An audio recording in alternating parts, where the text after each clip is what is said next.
Hello everyone, this is Shoaib Aftab. आज के इस वीडियो में हम डिस्कस करने वाले हैं कि जो स्टूडेंट्स नीट या तो क्वालिफाई कर चुके हैं, एमबीबीएस में आ चुके हैं, या फिर जो स्टूडेंट्स इस साल बहुत कॉन्फिडेंट है कि वो नीट क्रैक करके एमबीबीएस में जाने वाले, तो उनके लिए ये जो वीडियो है आज मैं पूरा बना रहा हूँ। इसमें मैं आपको बता रहा हूँ कि आप कैसे एमबीबीएस में सर्वाइव कर सकते हो। अब यार ये सर्वाइव का क्या मतलब है? एमबीबीएस लाइफ तो एंजॉय करने के लिए होती है, बट मैं आपको बता दूँ कि यार मैं अभी थर्ड ईयर एमबीबीएस में हूँ एंड एमबीबीएस की जर्नी बहुत ही ज़्यादा आपके लिए एक नया एक्सपीरियंस होने वाला है। टफ नहीं कहूँगा, टफ या डिफिकल्ट नहीं कहूँगा, वो एक गलत वर्ड हो जाएगा, बट काफ़ी नया एक्सपीरियंस होने वाला है। जो चैलेंजेस आपको शायद इस पॉइंट ऑफ टाइम पे है, नीट के टाइम पे है, या फिर अगर आप फर्स्ट ईयर में आ चुके हैं, तो जो भी चैलेंजेस आपने अब तक फेस किया है काफ़ी डिफरेंट होने वाला है यहाँ पे चीज़ें। तो यार आज की इस वीडियो में मैं ऐसे कुछ टिप्स के बारे में बताने वाला हूँ जो आपको एमबीबीएस के टाइम पे बहुत ज़्यादा हेल्प करने वाली है। तो यार सबसे पहले सबसे इंपॉर्टेंट टिप पे आते हैं, वो है यार कि आप नीट माइंडसेट में नहीं रह सकते। You can't be in NEET mindset any more. क्यों, क्या रीजन है? नीट माइंडसेट क्या होता है? नीट माइंडसेट ये होता है कि आपके जीवन में सिर्फ और सिर्फ एक ही प्रायोरिटी है, सुबह उठ के पढ़ना, शाम को पढ़ना, कोचिंग जाना। मतलब पढ़ाई आपकी नंबर 1 प्रायोरिटी होती है लाइफ में और इन जनरल भी, और आप बाकी सब चीज़ें, बहुत सारी चीज़ों को सैक्रिफाइस कर रहे होते हो। आपके टाइम को सैक्रिफाइस कर रहे होते हो जो आप शायद फ्रेंड्स या फैमिली के साथ बिता सकते हो। आप फन, एंटरटेनमेंट सब कुछ सैक्रिफाइस कर रहे होते हो, स्कूल लाइफ, सोशलाइजिंग सब कुछ। बट एमबीबीएस में ऐसा डेफिनेटली नहीं होगा। अब 5.5 साल का एक लंबा कोर्स होगा, तो आप ऐसा नहीं सोच सकते कि यहाँ 5.5 साल मैं वही बुक्स में ही रहूँगा, फिर से 6 घंटे क्लास जाऊँगा या 7 घंटे क्लास करने के बाद फिर से 6 घंटे पढ़ूंगा। तो वो same to same mindset mentality नहीं हो सकती। मैं ऐसा नहीं कह रहा कि आपको पढ़ाई नहीं करनी या फिर पढ़ाई को कम प्रायोरिटी पे लेना है। इस पे बात करेंगे कि पढ़ाई आपकी किस प्रायोरिटी पे होनी चाहिए, कितने नंबर पे होना चाहिए। बट मैं आपको बता दूं कि यार आपको थोड़ा सा माइंडसेट चेंज करना पड़ेगा। नीट में हम ऐसा सोचते हैं ना कि यार बहुत कॉम्पिटिटिव हम होते हैं, जैसे आपको कॉम्पिटिटिव से कोलैबोरेटिव होना पड़ेगा, आपके फ्रेंड्स के साथ मिल के ग्रुप डिस्कशंस करके। क्योंकि हमारे भी जो प्रोफेसर्स बताते हैं कि मेडिसिन एक ऐसा सब्जेक्ट है जो आप ग्रुप में एज ए कोलैबोरेशन ज़्यादा सीखते हो। आपके फ्रेंड ने कोई आपको एक चीज़ बताई, आपके प्रोफेसर ने कोई चीज़ बताया, आपके फ्रेंड ने बुक से कोई बुक पढ़ के कोई चीज़ बताई, आपने कोई डिफरेंट रिसोर्स पढ़ा, आपने कुछ पॉइंट बताया। तो as a collaborative, as a group काफ़ी अच्छा आप लर्निंग कर सकते हो। डेफिनेटली पीजी प्रिपरेशन में चेंजेस होंगे, बट वो बाद की बात है। एटलीस्ट फॉर इनिशियल ईयर, मान लो फर्स्ट ईयर या सेकंड ईयर, आपको कोलैबोरेटिव होना पड़ेगा, आपके फ्रेंड्स के साथ चलना पड़ेगा, आपके फ्रेंड्स आपको बहुत ज़्यादा हेल्प करने वाले हैं। नेक्स्ट पॉइंट पे आने से पहले मैं आपको बता दूं कि यार एकेडमिक्स की हम बात कर रहे थे कि क्या एकेडमिक्स नंबर 1 प्रायोरिटी होना चाहिए, नंबर 2 होना चाहिए, क्या होना चाहिए। उसके लिए मैं आपको बता दूं, मैक्सिमम स्टूडेंट्स एमबीबीएस में आके, भले उन्होंने नीट में बहुत अच्छा कर रखा हो, एमबीबीएस में आके स्ट्रगल करते हैं। कहीं ना कहीं मैंने खुद भी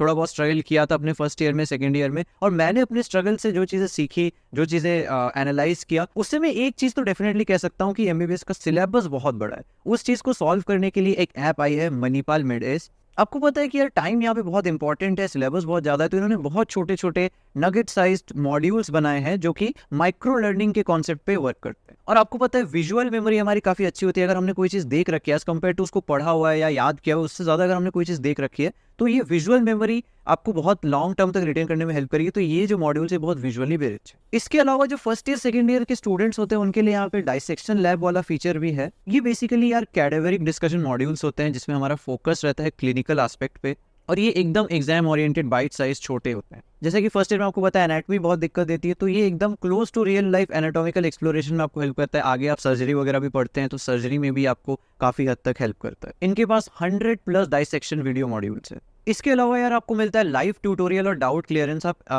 क्लासेस के वक्त अपने प्रोफेसर से डायरेक्टली इंटरेक्ट कर सकते हैं, उनसे बात कर सकते हैं, लाइव अपने डाउट्स को पूछ सकते हैं, पोस्ट कर सकते हैं डाउट्स और उनको क्लियर कर सकते हैं। हर महीने आपको 5+ जो है इंपॉर्टेंट टॉपिक्स की लाइव ट्यूटोरियल मिलेगी। ये क्या कर रहा है, आपके जो पीयर लर्निंग को एनहेंस कर रहा है, एक एक्टिव एंगेजमेंट कर रहा है आपके टीचर्स के साथ एज कम्पेयर टू कोई चीज़ जो रिकॉर्डेड है, जो आपको बैठ बैठ के बस देख। इसके अलावा एक खास फीचर है यार लिंकर वीडियोस। क्या होते हैं ये?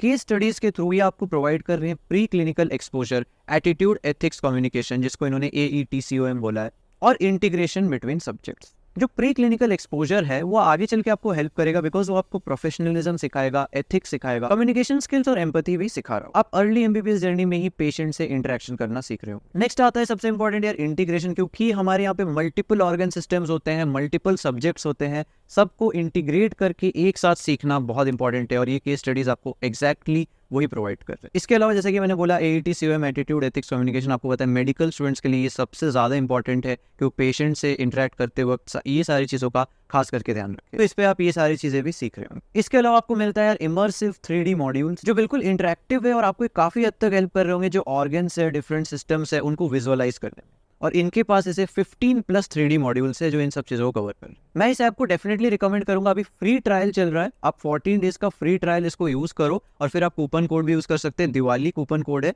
जो कि नवंबर 30 तक वैलिड है, उसको आप यूज़ कर सकते हैं। अब हम आते हैं वापस टॉपिक पे। जैसा कि मैंने बोला, नेक्स्ट पॉइंट आता है make good friends and socialise in good circles. इसका क्या इंपॉर्टेंस है यार? जैसे कि मैंने बोला, कोलैबोरेटिव लर्निंग, आप सबके साथ मिलकर जितना सीखोगे उतना आप खुद नहीं सीख पाओगे, क्योंकि बहुत वास्ट है, बहुत सारे टॉपिक्स है, बहुत सारे एक एक सब्जेक्ट में इतने मोटे मोटे बुक्स है। आप अगर मेरे प्रीवियस एक आध वीडियो देखे होंगे तो आपने देखा होगा कितने मोटे बुक्स होते हैं। तो यहाँ पे मैं एक चीज़ समझाना चाह रहा हूँ कि आप सबके साथ मिलकर अच्छे से सीखने में फोकस करें, यहाँ पे अच्छे दोस्त बनाएं, क्योंकि मेडिकल जो MBBS एक ऐसी जर्नी है जो बहुत लंबी है as compare to different other courses, और थोड़ा टफ भी है। तो कई बार मेंटल हेल्थ प्रॉब्लम्स हो सकते हैं, लाइक कभी लो फील हो सकता है, तो उस पॉइंट ऑफ टाइम पे आपके फ्रेंड्स आपको बहुत हद तक हेल्प कर रहे होंगे। तो अच्छे दोस्त बनाओ। हाँ, यहाँ पे इंपॉर्टेंट गुड सर्कल्स वाला पॉइंट भी बहुत इंपॉर्टेंट है, क्योंकि अगर आप गलत चक्कर में पड़ गए या फिर गलत स्टूडेंट्स के साथ आ गए जो शायद आपको किसी गलत एडिक्शन वगैरह में इन्वॉल्व कर लेते हैं, तो वहाँ पे आपको बचना पड़ेगा। उस चीज़ से आप बचो। अच्छे दोस्त बनाओ जिनके साथ आप मिलकर पढ़ सकते हैं। ऐसे कॉम्पिटिटिव माइंडसेट से दोस्त मत बनाओ कि हाँ इससे मेरे को कॉम्पीट करना है या इससे मेरे को अच्छा करना है। मेडिकल में थोड़ा बहुत रहता है, टॉक्सिक हो जाता है थोड़ा एनवायरनमेंट, बट ऐसा आपको नहीं करना है। आपको अच्छे दोस्त बनाने हैं।